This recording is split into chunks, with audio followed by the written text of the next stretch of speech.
আচ্ছা, ক্যাডের কাজ শিখতে গেলে কি পড়াশোনার দরকার হয়? মানে 12 পাস, হাই সেকেন্ডারি পাস বা গ্র্যাজুয়েশন পড়তে পড়তে, মানে আমি বেশিরভাগ ছেলের সঙ্গে যাদের সঙ্গে কথাবার্তা বলি বা যারা ক্যাডের কাজ শিখতে ইচ্ছুক তাদের সঙ্গে কথাবার্তা বললে তারা বলবে, ভাবছি ক্যাডের কাজ শিখবো কিন্তু পড়াশোনা জানি না। আসলে সেটা কি একটা ইস্যু? পড়াশোনা জানলেই কি ক্যাডের কাজ শেখা যায়? পড়াশোনা যারা জানে না বা যারা 6 পাস, 7 পাস, 8 পাস, তারা কি ক্যাডের কাজ শিখতে পারবে না? উত্তরটা হচ্ছে তেমন কোনো বিষয়ই না। পড়াশোনার সঙ্গে ক্যাডের কাজের কোনো সম্পর্কই নাই।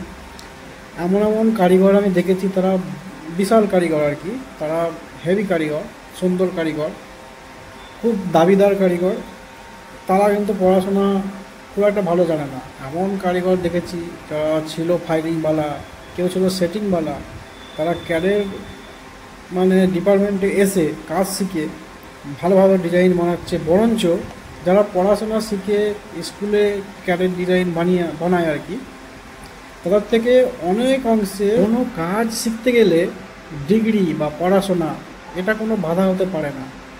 কাজ শিখতে গেলে তোমার ইচ্ছা শক্তি, তোমার নলেজ, তোমার ট্যালেন্ট আর তোমার ব্যবহার, আর তার সাথে তোমার মেহনত, তোমার পরিশ্রম, তোমার হার্ডওয়ার্কিং, এটা কতটা আছে সেটা সবথেকে বড় একটা ফ্যাক্টর। তোমার কাজ শেখা কত তাড়াতাড়ি হবে বা কতটা তুমি অল্প সময়ে কতটা কাজ তুমি শিখে নিতে পারবে সেটা নির্ভর করে। একজন প্রফেশনাল কারিগর তার কাজের প্রতি কতটা একাগ্রতা আর কতটা ইন্টেনশনালি কাজ করে, মানে কতটা মন লাগিয়ে কাজ করে, সেটা তুমি এই কাজ দেখলেই বুঝতে পারবে।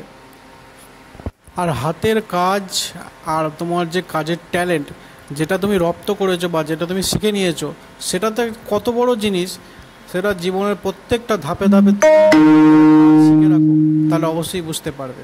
সুতরাং আমাদের এখানে জীবনে চলার পথে যে কোনো এক ধরনের কাজ যেটা আমাদের নলেজে আসবে, যেটা আমাদের মানে মোটামুটি আমাদের ভালো লাগবে, বা যেমন লোকের বিড়ি সিগারেট বা মদ গাঁজার নেশা হয়, সেই ধরনের যে কাজটা আমার নেশা হয়ে যাবে, মানে এই কাজটা করতে আমার এতটাই ভালো লাগবে, সেই কাজটাকে অবশ্যই শিখে নেওয়া দরকার। এবং জীবনে চলার পথে সব সময় একটা সাথী হয়ে থাকবে।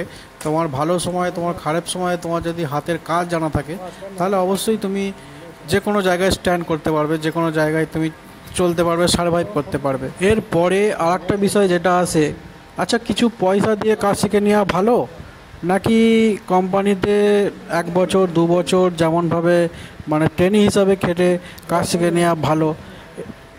এ বিষয়ে বলতে গেলে কোনো পক্ষপাতিত্ব করার কোনো কথা নয়, কেননা এটা পরিস্থিতি হিসাবে হয়। কেউ যদি পয়সা দিতে পারে, 10,000 কি 20,000 যাই হোক, দিয়ে যদি কাজ শিখে নিতে পারে, তাহলে সে মোটামুটি 2 থেকে 3 মাসের মধ্যে 20 থেকে 25,000 টাকা মাইনেতে কাজে লেগে যেতে পারবে।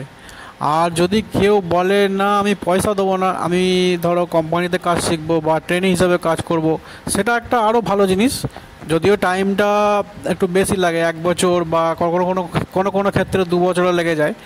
তো এর একটা অ্যাডভান্টেজ হচ্ছে এই যে বিভিন্ন কারিগরের সঙ্গে কাজ করতে পারবে, মানে বিভিন্ন কারিগরের কাজ দেখে নিজেকে উন্নতভাবে তৈরি করতে পারা যায় আর কি।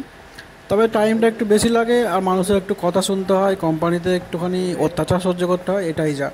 আর আমাদের এখানে যদি কেউ কাজ শিখতে যায়, তার ট্যালেন্ট হিসাবে, তার পরিস্থিতি হিসাবে আর তার বিচক্ষণতার হিসাব করে আমরা সেরাম হিসেবে মানে চার্জ নিয়ে তাকে কাজ শিখিয়ে একটা ভালো জায়গায় কাজে লাগিয়ে দেওয়ার দায়িত্বটা নেব।